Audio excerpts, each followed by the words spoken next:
अस्सलाम वालेकुम दोस्तों, आप देख रहे हैं मेरा YouTube रिएक्शन चैनल। आज का वीडियो जो हम मिलकर देखेंगे वो बहुत मज़ेदार है, तो पहले चैनल को सब्सक्राइब कर दीजिए और वीडियो मेरे साथ पूरा देखिए। तो चलते हैं वीडियो के जाने। ला शरीक ला, जिसका कोई शरीक नहीं, न ज़ात में न सिफात में न अफ़आल में। मैं मदीने से काम के सिलसिले में आया, हज की नियत भी किया, इहराम के बगैर आया। अगर काम के लिए आए हो तो कोई दम नहीं। अगर हमने ज़ुहर की नमाज में आखिरी 2 रकातें इमाम के साथ पढ़ी, फिर जब खड़े होंगे 2 रकात में सिर्फ फातिहा पढ़ेंगे। मैंने दूसरा उम्रा मस्जिद आयशा से किया है, बाल नहीं कटवाए, बाल भी कटवाओ, एक बकरी दम भी अदा करो।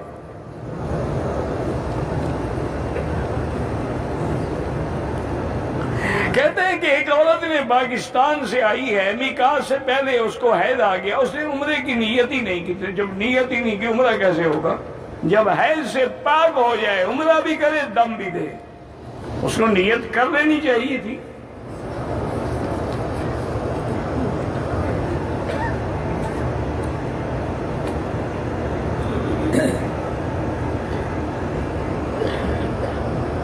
बहरहाल अगर आपने मक्के आए पाकिस्तान से, इहराम भी बांधा और तवाफ कदूम नहीं किया, बीमारी के बाद मस्जिद से इहराम बांधा, उम्रा किया, 5 दिन बाद मदीना चले गए, मदीना से वापसी पर फिर माहवारी की वजह से उम्रा नहीं किया।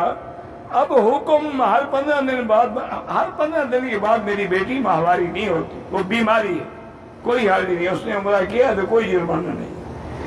हैज सिर्फ ज्यादा से ज्यादा 10 दिन और 20 दिन पाकी के होते हैं।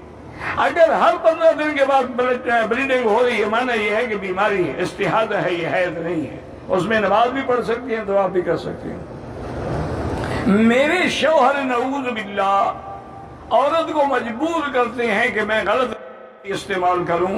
गलत रास्ते इस्तेमाल करने वाले पर हुज़ूर ने फरमाया, लअनल्लाहु मन अता दुबरा इमरातिही, जो औरत को उल्टे रास्ते से जिमा करते हैं, अल्लाह की उस पर लानत बरसती है। अब वो लानती बनना चाहता है, मेरी बेटी तुम क्या कर सकती हो? बनने तो लानती उसको, इंशाअल्लाह ठीक हो जाएगा जल्दी।